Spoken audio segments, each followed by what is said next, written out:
Guys, welcome back to the channel. Today we're going to be detailing a little bit of an older Volkswagen Passat TDI. My buddy just picked it up. I've never seen the car. He's bringing it over here. We're going to do a little bit of maintenance on the vehicle, and then I'm going to see if I can get it looking better exterior and interior. Sounds like he bought it from a mechanic, so I'm curious to see what kind of shape it's in when it shows up. But we'll see how much we can get the paint shining and get the interior looking right again.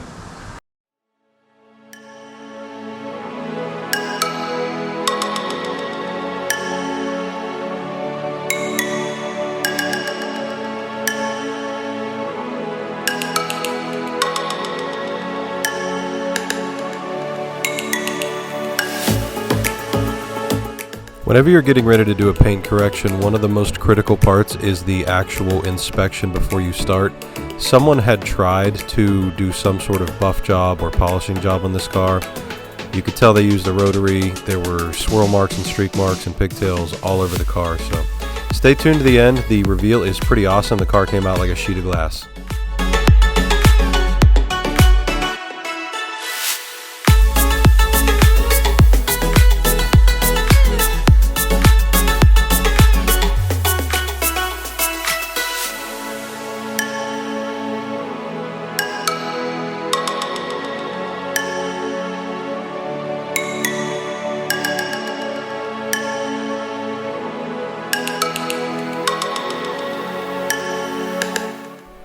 Still using the standard combo of the Adams acid-free wheel cleaner and diluted simple green in the bucket.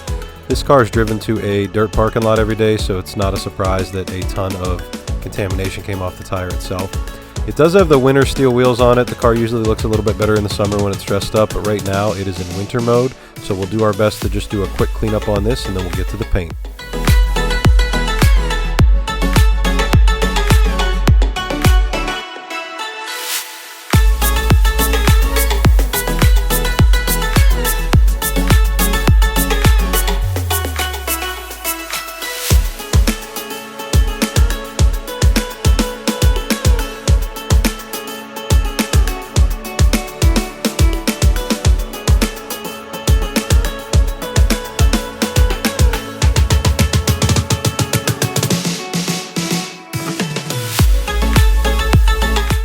The pre-wash rinse is always one of the most important parts, especially on a car that has this much dirt on it.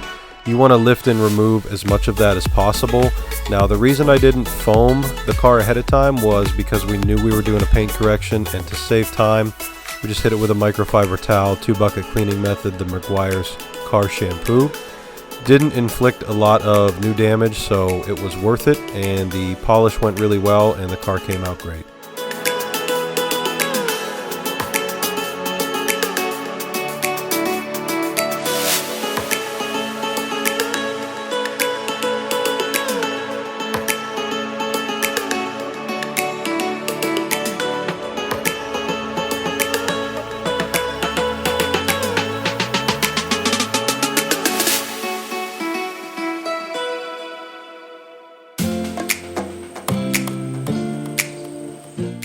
I kept getting a lot of black residue on the rag itself when I was washing the car. I think the previous owner, before it was sold, had used one of the black tinted waxes to try and cover up a lot of the swirl marks and scratches the car had. It still looked pretty bad, but it was kind of scary. I thought it was washing bare paint off for a while because it was just dark black, layer after layer of caked on contamination that was coming off on the microfiber. So it was definitely a curveball.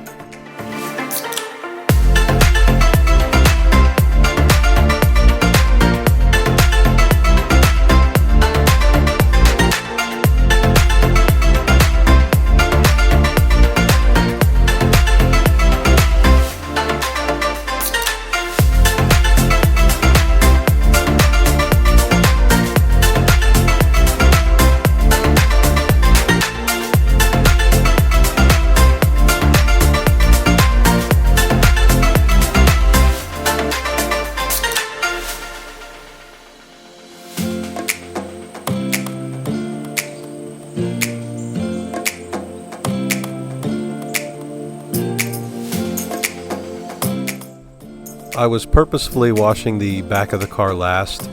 That's usually the dirtiest part of a vehicle, but on a diesel vehicle, it's generally way worse. especially one of the diesels that Volkswagen lied about the emissions that they got. I think this is one of the earlier Dieselgate cars, but they throw out thick, nasty, dark, dirty contamination that just sticks to the back of the car. So, quick tip, if you're ever washing a diesel or any vehicle, just make sure you do the back last. That's where you're going to pull the most of the junk off.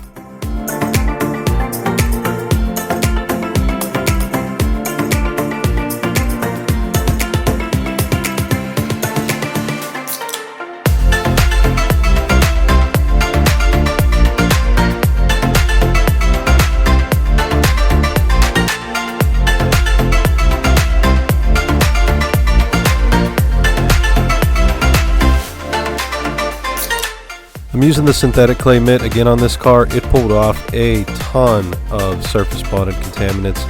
Really started to brighten the car up at this point and get it ready for the polishing stage. So we were all kind of getting pretty excited to see what it was going to turn out like after we removed layer after layer of cover up on the car. Hitting it with the drying towel now. I mean, you can already see how dark black the car is. If you look at the light reflecting off the front fender, you can see how blurry it is from being so scratched up. But we're going to hit it with a time lapse real soon and run through the polishing process, and the reveal shots look great.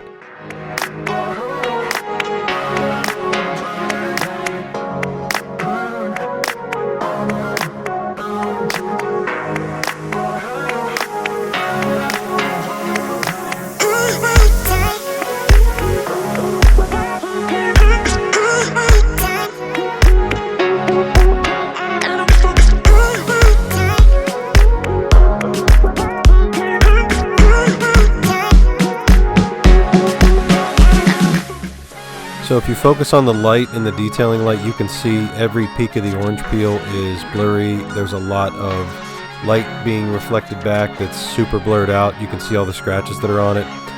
What I'm going to do here, I'm taking the Hexlogic pad and I'm just trying to find a good single stage setup that's going to work on this. If you look down at the bottom, I've got like kind of what I used to do it. Trying to do a single pass on the car to save time and just make it quick and easy. So this is a less aggressive cut, but it did work extremely well. I've got the 50-50 shot coming up soon. It was pretty remarkable what one pass did to this paint. It really came back to life and had a nice pop to it.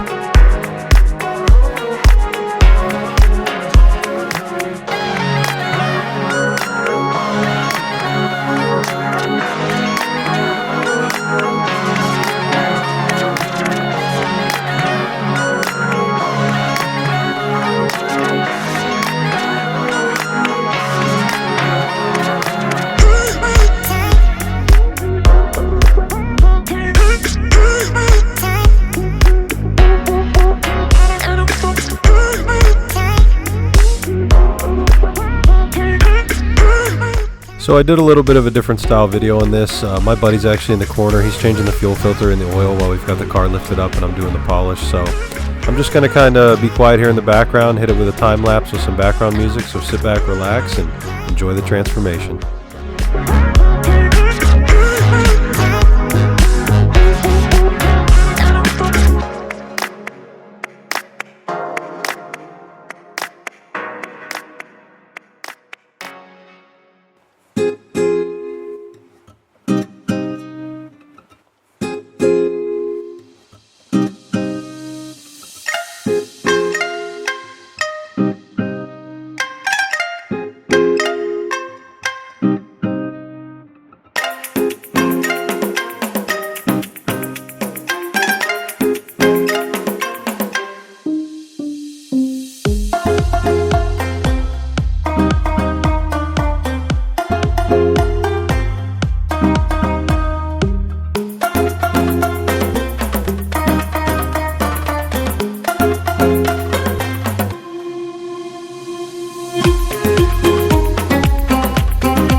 So we're finally finished with the Volkswagen. I think for the age and a car that has 300,000 miles on it, this thing looks fantastic. There are still scratches, there are still some rust spots, there are still some dings and some rust chips on it, but the car looks amazing given the mileage, the year, and the price he paid for it. I think we really breathed a lot of life back into this thing.